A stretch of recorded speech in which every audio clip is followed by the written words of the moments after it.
Tory Chats It is your permission slip to be honest about the chaos, the clarity, and everything in between. This is the space where we talk about the shit no one else will, the moments that break us, build us, and change everything. Lauren, welcome. I'm going to find this episode really weird because I obviously already know a lot about you, but I still feel like there's loads that I don't know about you as well, so I'm excited.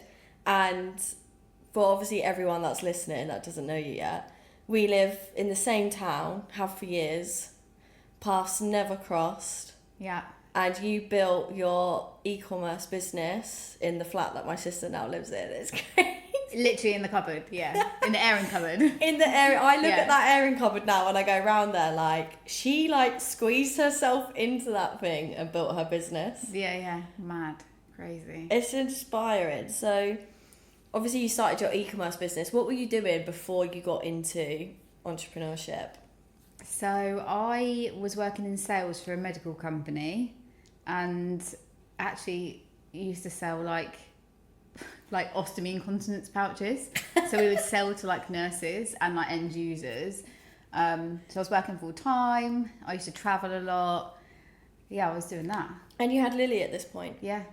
How old was Lily? She was about 9 months old when I went back full time to work. God, that must have been hard. Yeah, I had a well good childminder. Amazing childminder. Yeah. Obviously, I was like on my own, really. Yeah. Obviously, she did see her dad, but I lived on my own. And I used to drop her off at like 7:30 in the morning, and then obviously pick her up at like 6. Oh my God. You must have been exhausted. Yeah, I was absolutely exhausted. Yeah. And you weren't with Ash at this point? No. Mm-mm. So you were doing it, obviously, apart from when she was with her dad, completely on her own? Yeah, totally. Completely. So what made you realise that the traditional 9-to-5 life wasn't for you?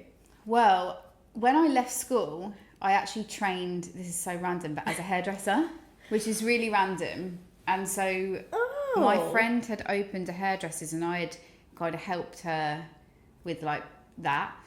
And so I was actually working full time, coming home, feeding Lily, putting her to bed, and then doing hair in the evening. Oh my God. Yeah. So I've always like worked like a maniac. And then what happened was I gradually had to stop doing hair because the job was getting more demanding. I was having to like stay away for like a week, like if we were covering like a certain area. What made me realise was I got really unwell when Lily was about 4 months old and was in hospital for a couple of months. And then obviously we're still trying to work full time, have a chronic health condition, then do hair. And I think I just hit a point where I was like, I just literally can't do this anymore. But then I met Ash when Lily was 4 when we met. And he was like, this is like, you can't. Because I was like in and out of hospital all the time. I was having like literally procedures done every 6 weeks. So I just like couldn't do it anymore. And so that's what led me into starting the business. Was I was like my whole family of like business owners. So I was like, right, my uncle had died. He was like my great uncle. He left me like it wasn't loads, but felt like a lot at the time because obviously I was like pretty much on my own. Like Ash didn't live with me at the time. And then that's how I kind of got into it. I started doing that along the side and then got to a point where I was like, right, I'm going to leave my job. It was a few little side hustles at first, wasn't it? And then you started your e-commerce business. Yeah, so actually what happened was it was the same business, but I started, first of all, really random. Like I ordered some like stock from like a Spanish like clothing brand, like children's brand in Spain, came to the UK, brought it to the UK, and then I opened an eBay shop. So obviously at this point I had no idea about how to build an e-commerce business. So I started selling Spanish socks on eBay and they were like $6.50 each, and there would be days where I was selling like £1,000 of socks a day on an eBay shop. What wild, literally. And then I actually had a stall at Kempton Market where I would like go and work at Kempton Market and sell all the stock there. Oh my God. Yeah, loved it, really good. And then what happened was my eBay shop got disabled one day, randomly, no reason, could never get it back. I got like completely banned from eBay, lost everything, had nothing again. So it was like, right, I now need to build something that can't be taken away. Yeah. Which led me to then create my own website, move to social media, and then obviously that's how that started. That's mad, isn't it? It is mad, actually. When you think about it, it's crazy. I like your story as well, because I think it's good for people to know that where you are now isn't what you always did, and it was a lot of like trying different things, and it was a little bit random before you figured it out. Like I think a lot of people expect that they have to come up with a really good idea and their first idea has to be the winner, but it doesn't work like that, does it? At all? No, not at all. Like that business was like my first business, but it taught me so much that I even use now. That at the time there's days where you're like earning loads and there's days where it's shit and you think, what's going on, what have I done wrong this day? But it just goes like that sometimes. Business is like life, isn't it? Up, down, all of the time. But you actually did a really amazing job with your e-commerce business when growing that, didn't you? You grew it quite big. Yeah. Can you tell us more about that? So now you had your 350 quid, started in the airing cupboard of that little flat. Yeah, and then obviously like I'd met Ash, and then obviously the business was growing, and then I got him to put up a temporary wall in the living room, which I think they took down when your sister moved in. Yeah. And I would have just rails in it. And I remember I would pack my orders and I would take them to the post office to start with. And then I did that for a long time. And then we moved to a storage unit. So I got a storage unit and then I got an office. So that was my first like premises. And then my sister came to work with me. We had our own website, and obviously we were like expanding like quite quick. And then I'm trying to think, COVID hit. COVID was wild. Like COVID was the best. A lot of businesses had that though, because nobody really had anything better to do than sit there on social media or buying stuff. Like we had nothing else to do with our time. Yeah. We were like I worked the whole way through COVID, but what I did was we made an office at home. I brought all the stock from the storage unit home so that I could continue to work. Is that the thing in the back of the garden? The thing that we built in the garden. And it kind of just got like out of control. So then obviously after COVID it was like, right, this is still holding out now. We're still doing this. And then I moved to a warehouse and brought on more team members, invested in more stock, and just really grew like that.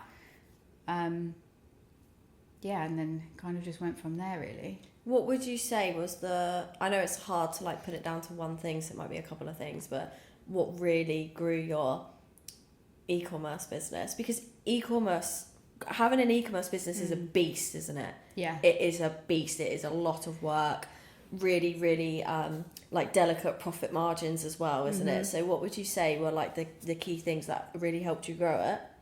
So I started as traditional Spanish children's wear brands, but there come a point where like obviously competitors were much bigger than me. Like you have, people like Panache, Children's Salon, and I just couldn't compete with them in terms of the stock that I could hold. Obviously you need to have a lot of stock and it's got to come in and go out. And what you have to do is you have to order your stock in seasons in advance. So you're basically predicting, obviously, what's going to sell. Like in summer, you're getting ready for Christmas, aren't you? Yeah. And so what I decided to do was, because the margins were always quite tight, I remember like Ashley and my dad, who both have businesses, would be like, this isn't going to be profitable, like, because the margins were so tight. Obviously, I was doing a lot on marketing, and that was what got me like that big, I would say quite quick, like social media, paid ads and things like that. Obviously that's where that kind of began. And then I pivoted into actually becoming more of a brand myself. So where I would design and actually develop the product myself. So I stopped selling traditional brands, like phased that out, pivoted, bought embroidery machines, went into personalised children's wear, and then started to actually produce the product, and then obviously have a factory that would make it. That was the turning point that kind of went from we were doing okay to like, right, there's obviously a big demand for this now. So that was definitely pivoting when you need to, I would say. Yeah, and like maybe having a USP. Because like you said, you had all these big brands that you couldn't compete with, kind of selling similar things. Yeah. So, And when things are not working, don't wait. Change it. Like, I'm not saying you should change strategies all the time, but like one thing my dad's taught me is don't get so like I was too emotionally involved with selling these specific brands for so long because I loved them and it was what I started with. And my dad was like, you need to take that emotional attachment away. Like, this is business. You need to pivot fast. And Ash said the same to me. So I wish I'd done that sooner, because I think if I'd have done that maybe a year in advance, I probably would have actually grown much, much faster. Mm-hmm. But yeah, that's definitely... So marketing, paid ads, pivoting when you need to. Pivoting when you need to, yeah. Love that. And what made you close your e-commerce business? Because obviously it's not here anymore. No. So basically, I was running my ads myself. Obviously, I was doing all the marketing, growing the business, but I was still very much in the business. I had my sister, but she went on maternity leave, and then we had some other girls, but I found it really hard to like step back and like not be in it. So I would be like doing everything, and I just couldn't let go. And that was we're like that now as well. Yeah, I know. Like, I just couldn't let go, but I knew that like I needed to do that in order to scale. So basically, I loved the marketing side and growing the business so much more than actually being in it and doing the work. Obviously, we had to produce the garments. I had to design them. I would have to speak to the factories. I would have calls overseas of factories at like 2, 3 a.m. Yeah. Get up and do the school run. And before I knew it, I was just working like a maniac. And then what happened was I started working back in like sales and marketing again, but in like marketing agencies, because obviously I'd built up quite a good, knowledge and stuff of running, especially paid ads. So I was working in marketing agencies, and I just loved it so much. And I still did both. So I still would be working in the marketing agency, and I would then be making products, shipping it out and stuff like that. You're crazy. And then obviously I got diagnosed with breast cancer. And that was the kind of point where I was like, right, something's got to give now. I couldn't keep doing both, plus have treatment, go to the hospital however often. And I just had to be really honest and like look at everything and go, do you know what? Profit wise, this is where I make more money, not here. Mm-hmm. So as much as I loved it, and I do sometimes sit back and think, like, because it was my first, it's like your baby. It was like my first business. Mm-hmm. I had to really learn that actually it's fine to just say, do you know what? This doesn't serve me anymore. Close it and move away from it. And once I'd made that decision, I was totally fine with it, but it was really hard. I hung on for so long. And I was probably only operating by the end of it at like maybe 30% like input, because I just couldn't, Yeah, I get it though. I mean, I was in a similar place end of last year. I had my memberships that were my babies, but I was so unhappy, wasn't I? And it took me how long to make a decision? Like I was like, I reckon for about 6 months. Yeah. Before I was like, it's time to move on. I think in your head you think, oh well, I failed, and like I failed at that then, and if I can't, I knew that if I went back into it 100%, I could easily get it back up again, but I just didn't want to. I was tired. I was having treatment. It was just too much. And even my kids were starting to notice as well that like I was never there. Like I was, but I was working in the day. There but distracted. Yeah. Not fully present. And I cared so much more about building other people's businesses, which I know sounds really odd, but I was more bothered about that than my own business at that time. Well, you obviously found your thing, didn't you? Well, yeah. Yeah. So, diagnosed with breast cancer. What was that like? Did you preempt the appointment to get checked out? Like, did you find something and that's what made you go, or? So weirdly, this is a really weird story, but basically I had a breast reduction and an uplift because due to my chronic health condition, what had happened is I'd had a lot of steroids, which basically was keeping me alive for years, and it meant that I put on a lot of weight, and then I lost it like quite quick. So it meant that I had like loads of excess skin, and I had a reduction and an uplift must have been when Lily was, I'm trying to think, it must have been maybe 8 to 10 years prior to me being diagnosed with breast cancer. So I had a lot of scar tissue, naturally had quite lumpy boobs. I sleep on my front, so I started to notice that I had like this thing on the right hand side that was like digging in. It didn't hurt, but it was just uncomfortable. But it would make me cringe. So like I just was like, oh, because I'd had surgery before, I just couldn't, you know. And I went to see a medium, and she said to me, like, you know, don't want to scare you, but do you check your breasts regularly? And I was like, not really. And she was like, can I suggest that you do? So I was like, okay. And she didn't say anything more to me. I probably still waited, I reckon, 3-4 weeks after seeing her, because I just thought, like, you just never think. I was 32. I just, you know, went to the GP and thought, I'll just go and get checked. Didn't tell anybody. And then GP referred me, had an appointment, went on my own, because I just thought, you know, it's not going to be anything. And they said, you know, you're 32, it's very unlikely to be anything, but we'll scan you anyway. Did the ultrasound, and the doctor that scanned me was like, I'm not happy with basically how it looks, so I'm going to take some biopsies. And so I was like, okay, fine. So they did like a biopsy, took some of the tissue away.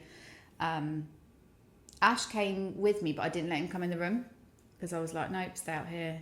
I just didn't think it would. Went home, didn't even really worry about it. But at the time, I'd moved agencies from one to another, and I took a lot of my clients with me to this other agency. And, you know, I was going into London, I was meeting clients, I was like loving it. Like I really was like, I'd, you know, thinking like, right, this is, you know. And then they called me on a Saturday and said, hi, it's so-and-so, can you come in on Monday? And I said, yeah. And then they said, can you bring someone with you? And I was like, well, I'm guessing that means that it's not good news then. And she was like, oh, I'm not allowed to tell you anything over the phone. And I said, who am I seeing? Because I knew the registrar that had seen me first. And then they said, oh, it's with, and they said the name of the lead consultant.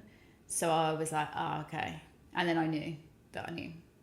So then I went on the Monday, Ash came with me, and I was sat in the waiting room, and obviously it's, you know, it is devastating. There was a woman that went in before me, and she was like wailing.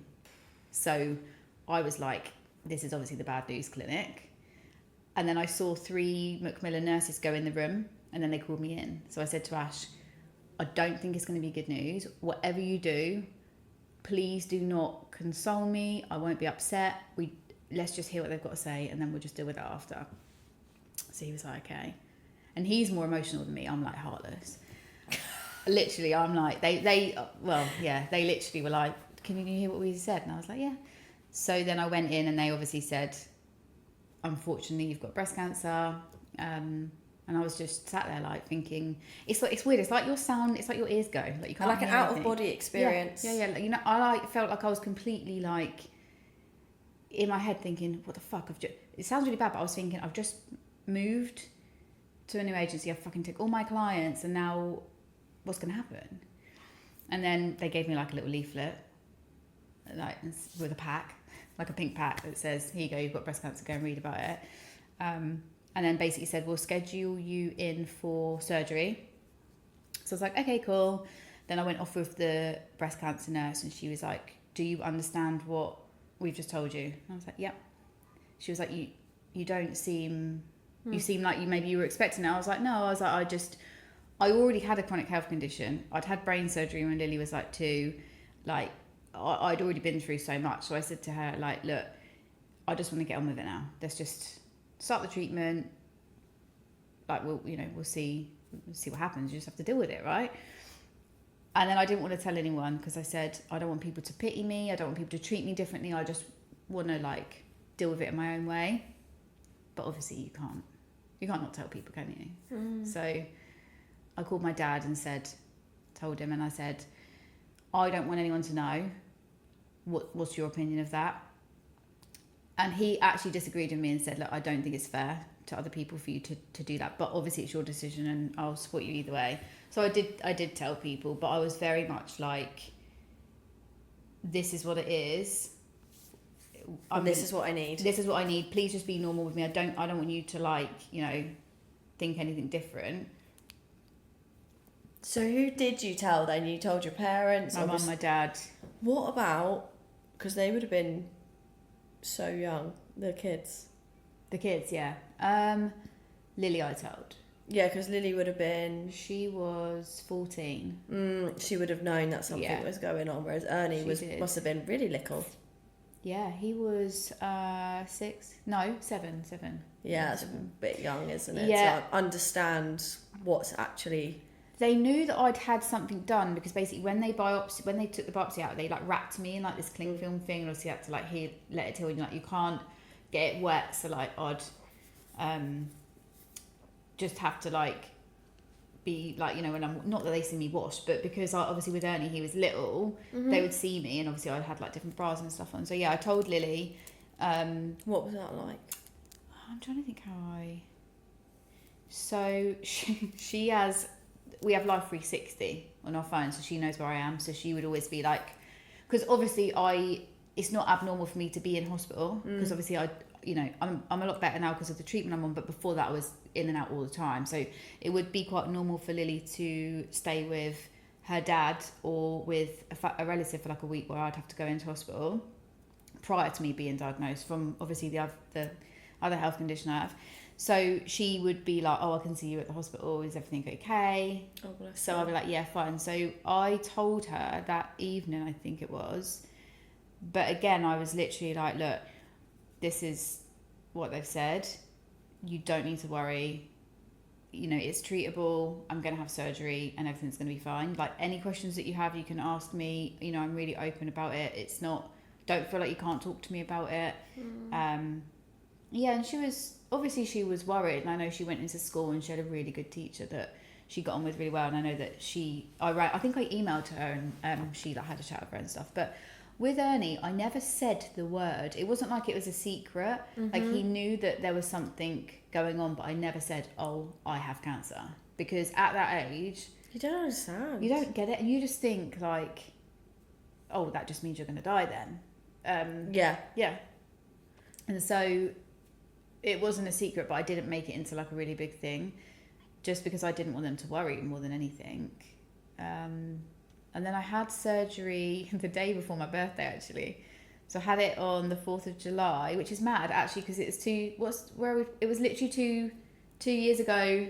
Friday that they cut it out, but it literally feels like another lifetime. That I'm like, what on earth? Yeah. And then I had 2 surgeries. So that was my first surgery. That was the first operation. They went in and they basically took it out, cut it out. And then I ended up having to go back in again for them to take some lymph nodes out, which we went on holiday in between that time, came back, and then I obviously had more surgery again.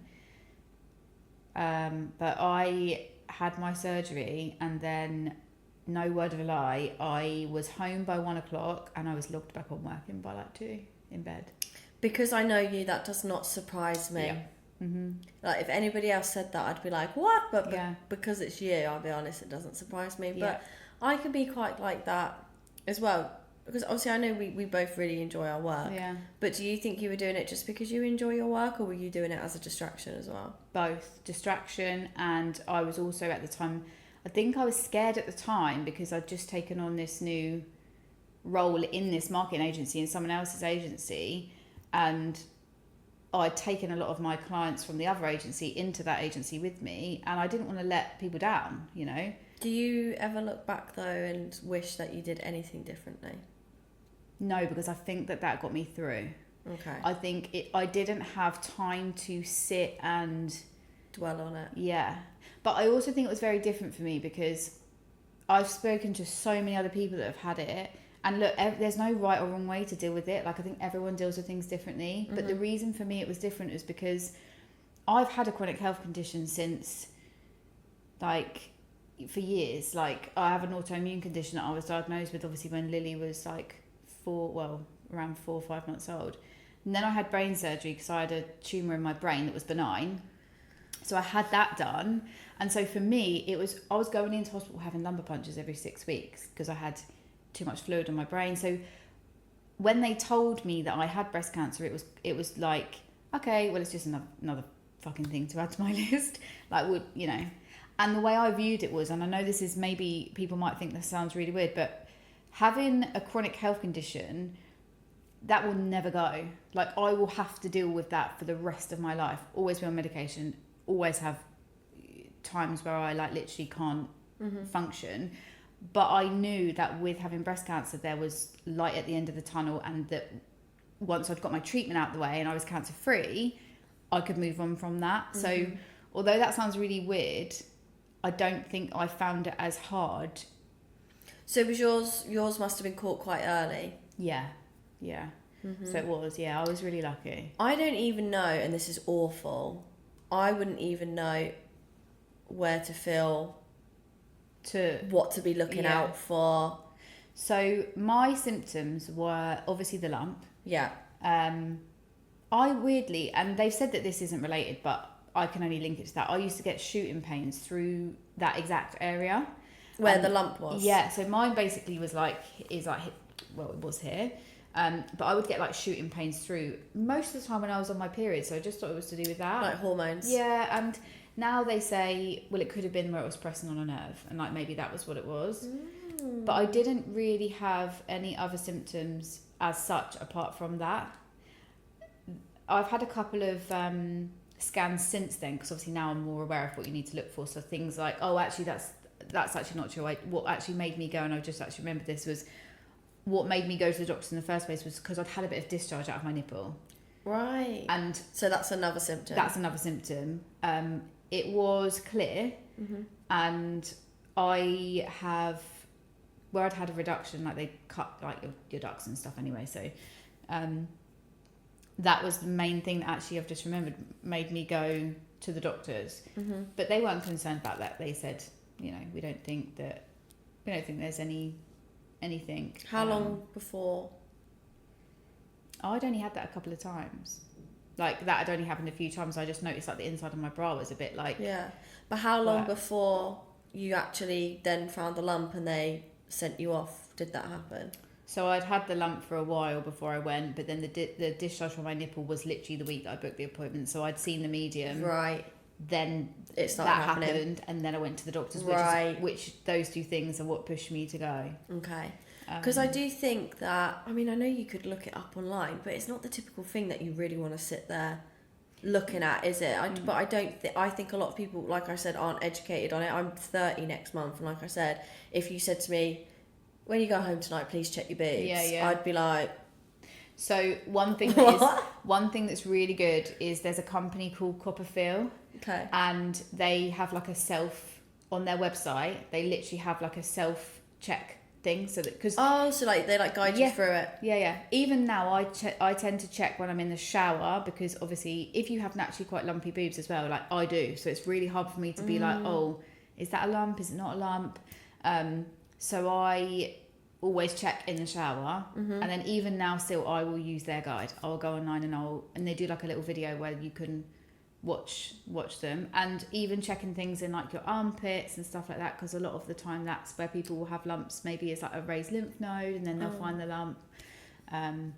But like, if there's been so many people I've spoken to since that, and actually one girl that I was speaking to in the DMs on Instagram, she got diagnosed because she'd messaged, and I was like, honestly, just go, because a lot of people are worried about wasting people's time, and maybe I'm overreacting, but just go. Like, if I never went and got checked, then I would never have known. Yeah, I would say absolutely go. There's people that go to the doctors when they've got a common cold and waste time, so something like that is not something you want to fuck about with. So let's then go back to the agency. Yeah, they fired you for having breast cancer.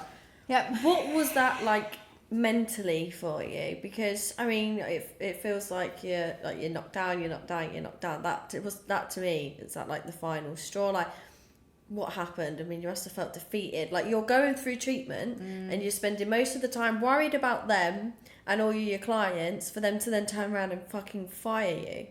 Yeah, I got diagnosed and went to London and met a client the week later, and I brought a new client on, and I didn't obviously tell the client, just pretended that everything was fine. Awful. So what happened was I had my surgery, and then I went straight back to work, obviously, and then about 10 days later it was remote, I was working from home, and I got a temperature, and I just felt really weird.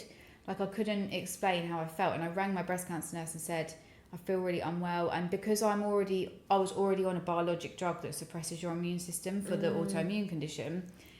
If I get a temperature, I have to go straight to the hospital, basically.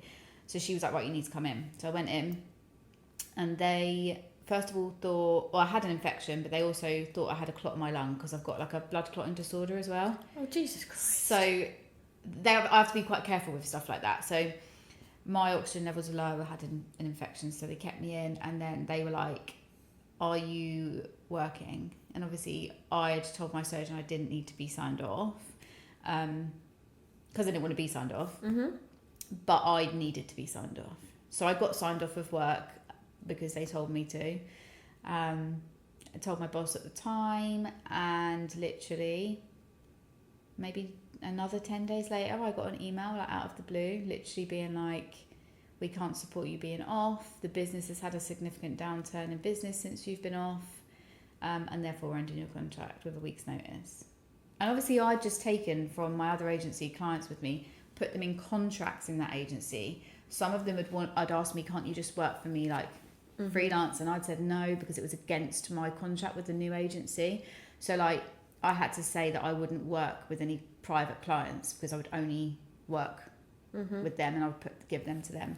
So yeah, they fired me. And then mentally, I think that I know it sounds weird, but I think that impacted me more, because like not only was I having treatment for breast cancer, at the same time I'd obviously made the decision to close my e-commerce business that I'd spent the last however long building, because I thought, right, I'm just going to focus on treatment and the agency, because I loved it.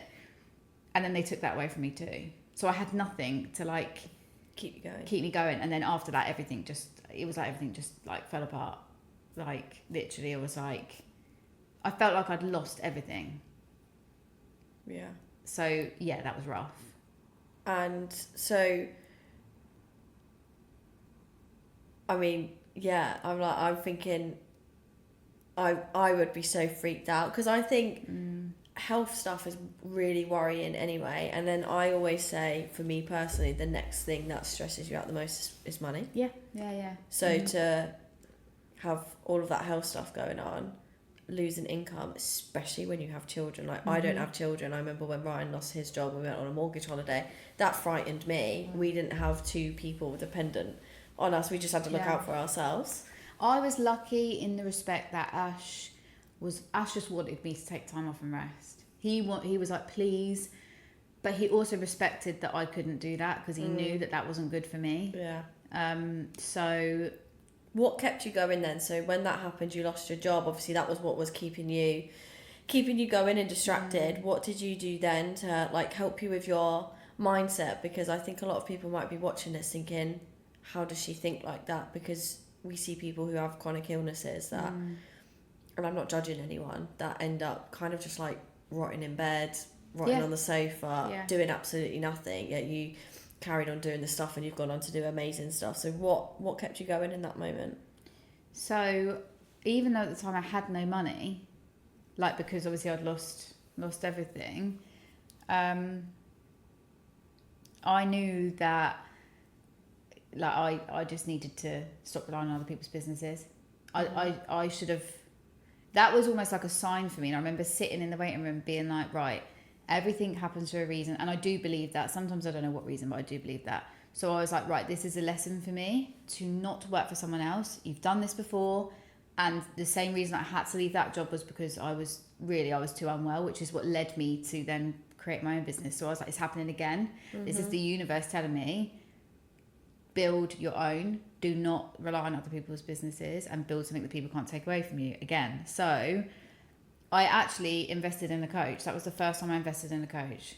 Oh. And obviously it was quite scary because I had no money. And I remember saying to Ash, I want to invest in a coach. And I mean, he just would support me anyway. And he's obviously very entrepreneurial. So he believes... He kind of gets it. Yeah, he gets that. So he was like, okay, like you do.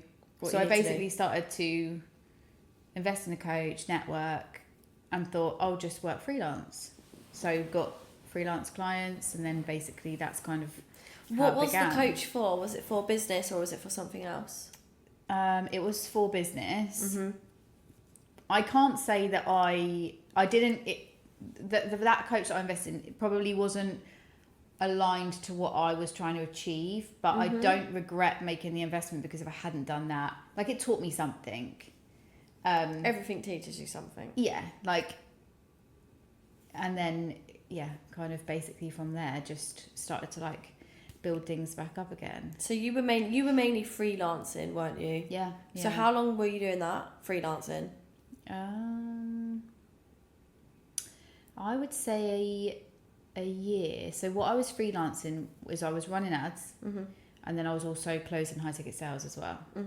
So because I then like went in and was networking with people about running ads and like marketing and stuff, because I had quite a heavy sales background, obviously in the medical company, and even in the agency, I would close like obviously high ticket as well. I actually fell into that because one of the closers on an offer I was working on was off sick once or something, and I was like, I'll take the calls. Just went on like a challenge, closed the calls, and then kind of just went from there really. So I was doing obviously high ticket sales plus running ads for a while. Like, well, obviously I know we do it on a different kind of level now, but yeah, like all the way through. And that is what kept me going really. Yeah. Which is crazy, but yeah. I love it. And then now we're business partners. Full circle which moment. Is mad, isn't it? it? Yeah, so crazy. And that was so random as well, wasn't it? I know, yeah, well, great. Like I remember looking at people, you know, when people start businesses together, and I always think like they must have known each other for years, or they must have done corporate together and then come out together. Yeah. But ours is just nothing like that, isn't it? And it made me realise like, oh, there's probably loads of other people that weren't actually like that.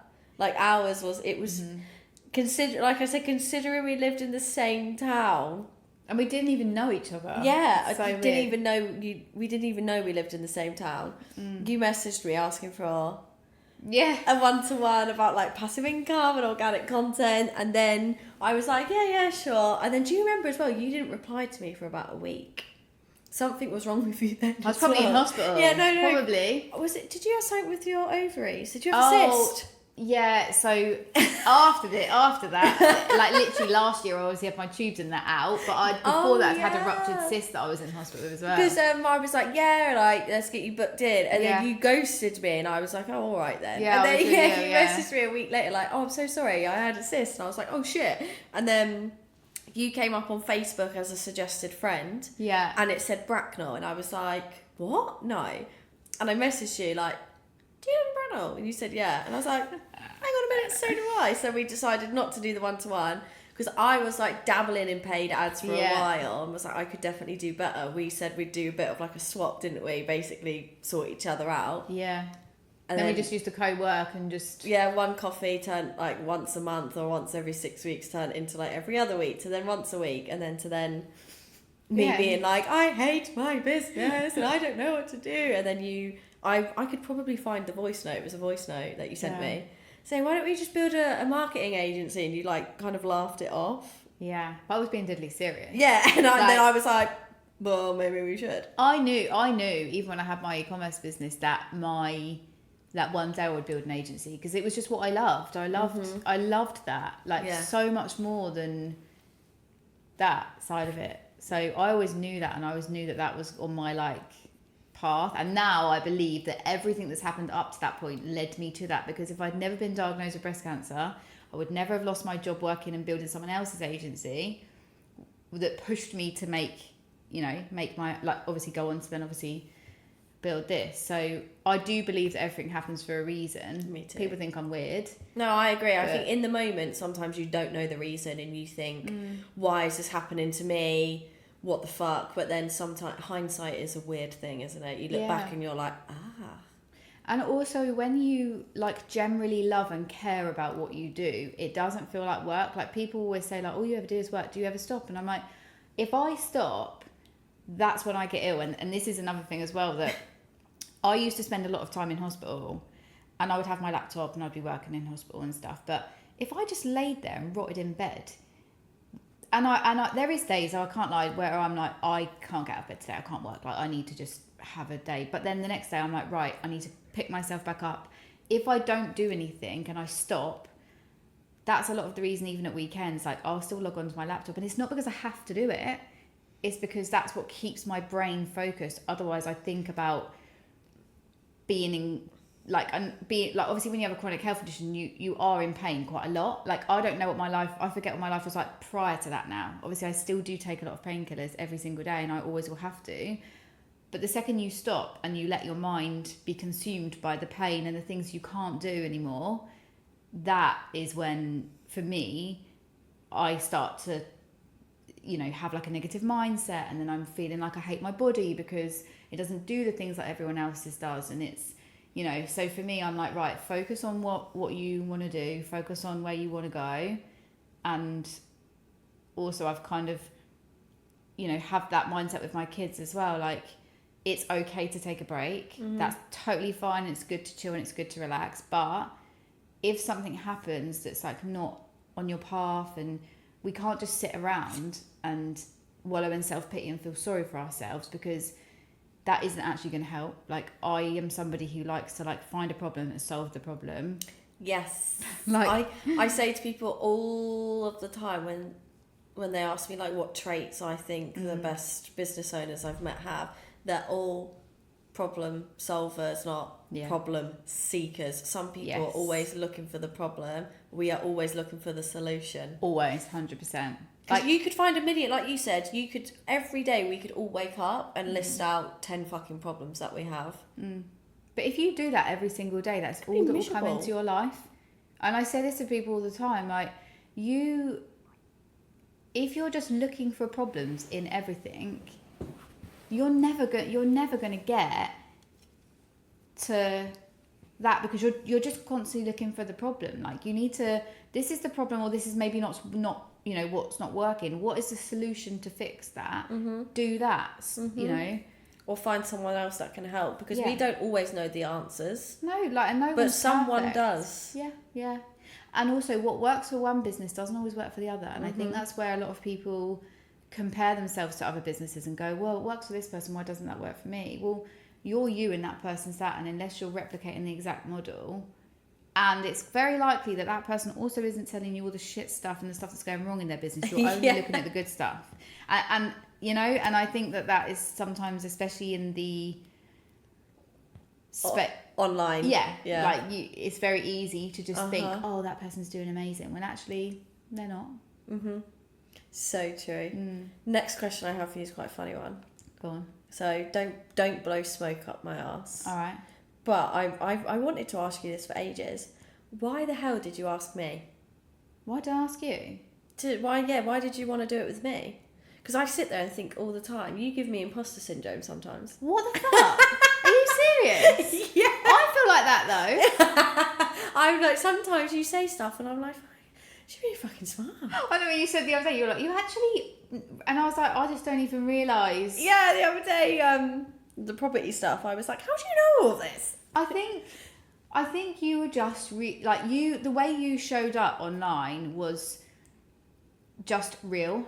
No bullshit. You were just, and actually, I really like that, and I like people. Like, my best friend is so straight talking. Like, she will literally be like, you are being an arsehole today, or no, you're wrong. And I like that, because I feel like you then always know where you stand with people. And I'm quite... I just like that. I don't like all the fake and the bit... I'm just not interested in that, really. And you just gave me that vibe. And yeah, I think that obviously your organic content was really good. Yeah. And I had my actual Instagram page was my brand's page. So actually what happened for me was I had to make a huge transition from being a children's e-commerce brand and people telling me, no, you need to start a new page. You'll never be able to, it's not your ideal client, to them being like, fuck it, I'm going to give it a go. Because I hadn't realised how strong personal branding is at this point, because it was so focused on product based. But I tested it, did some stories of behind the scenes and showed my face, and it was wild. And then all of a sudden I lost probably, I reckon maybe I lost about 10,000 followers, which I thought I would lose 60-70% of my followers. But I'd built this audience for so long, connected with all these people, and thought, well, I don't just want to lose that. So I just transitioned the whole page. And I remember thinking, right, well, it's one thing building a product-based business, but now I need to sell myself.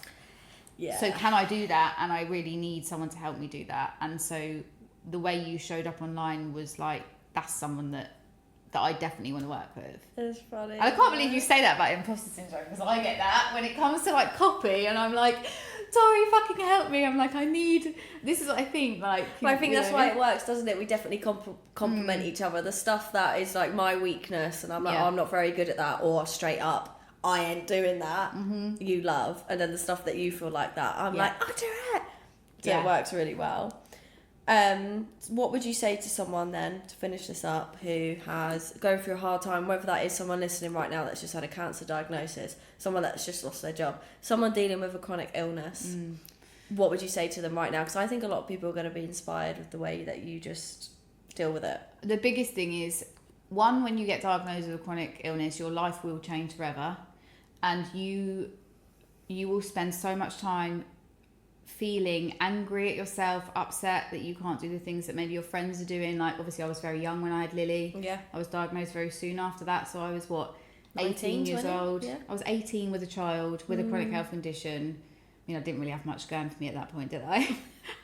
but look at you now. Yeah, but you're not defined by that, and you can literally change your life and be whatever you want to be if you, one, surround yourself with the right people, and two, you work on your mindset. I think that's huge. And I think, don't just think that, oh, I've been diagnosed with something, that's it now, and give up. Because just don't roll over and accept it. Like, you don't have to roll over and accept anything. Like, you're in control of your life, and if you want something, you have to go and work hard to get it. Like, there's a lot of people out there that just think, oh, I'm just going to sit here, make loads of money, and do nothing. Like, I'm sorry, but that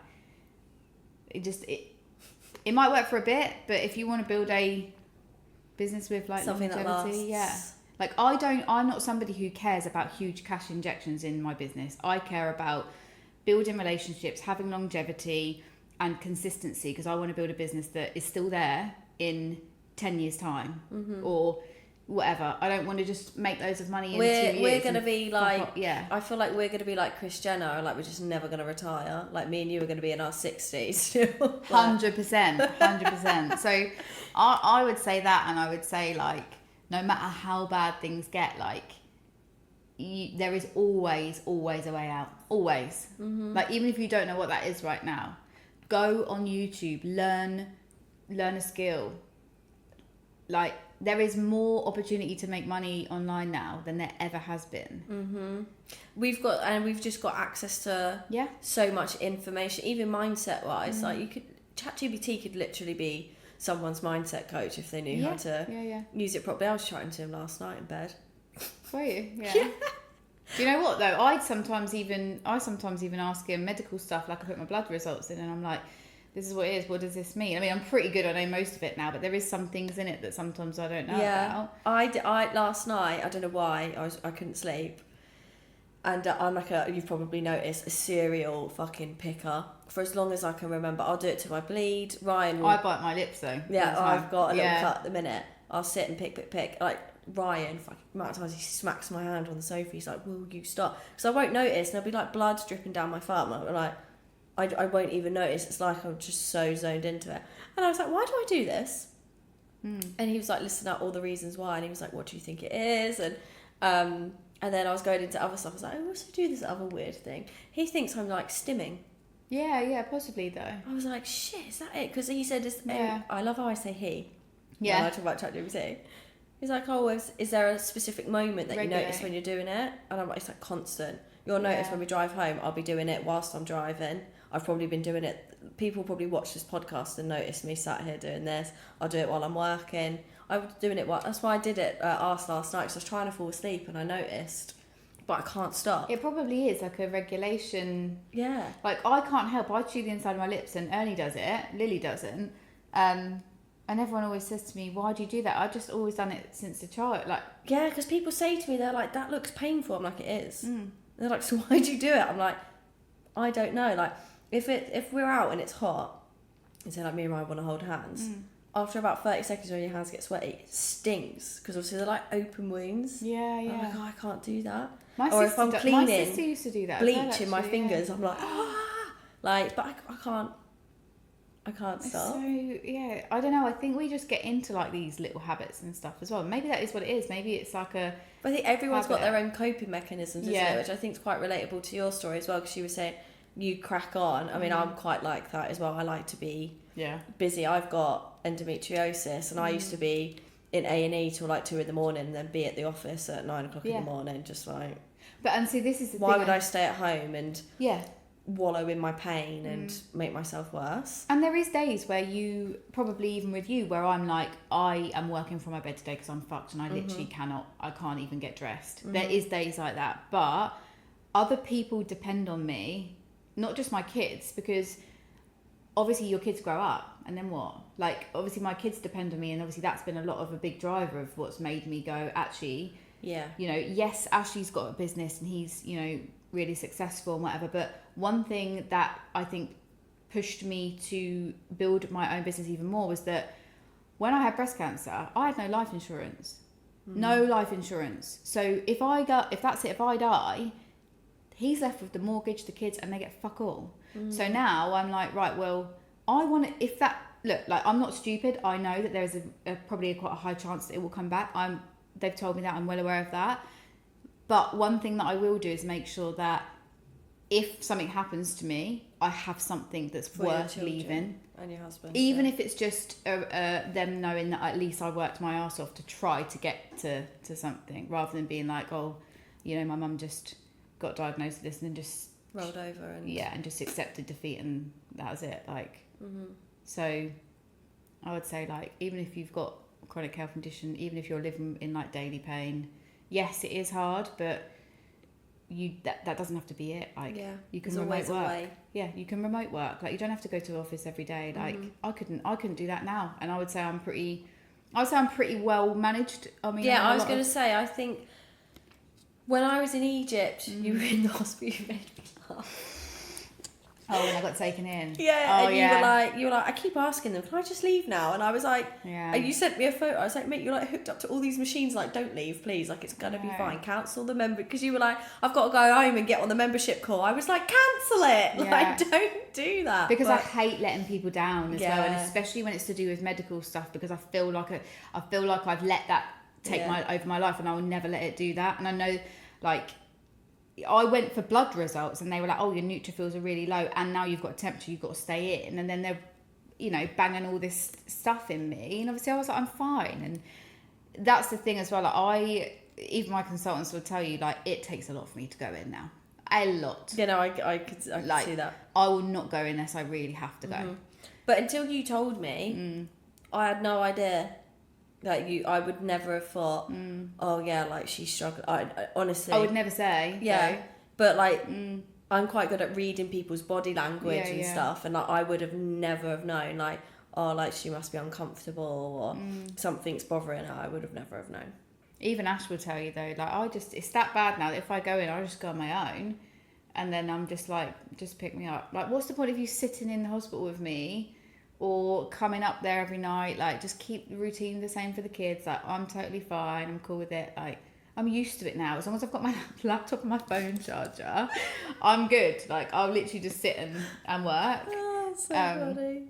What are you like? All right, final question. What's one thing you're really excited for the rest of the year? To obviously build the business more. No. And to go back to Dubai. Amazing. To go back to Dubai because I want to get my teeth done. Yeah, and I'm coming. Yeah. So buzzing for that. Love it. Well, thank you. Thanks for having me. And cheers to building the business more and going to Dubai. Yeah. Tori Chats It is your permission slip to be honest about the chaos, the clarity, and everything in between. This is the space where we talk about the shit no one else will, the moments that break us, build us, and change everything.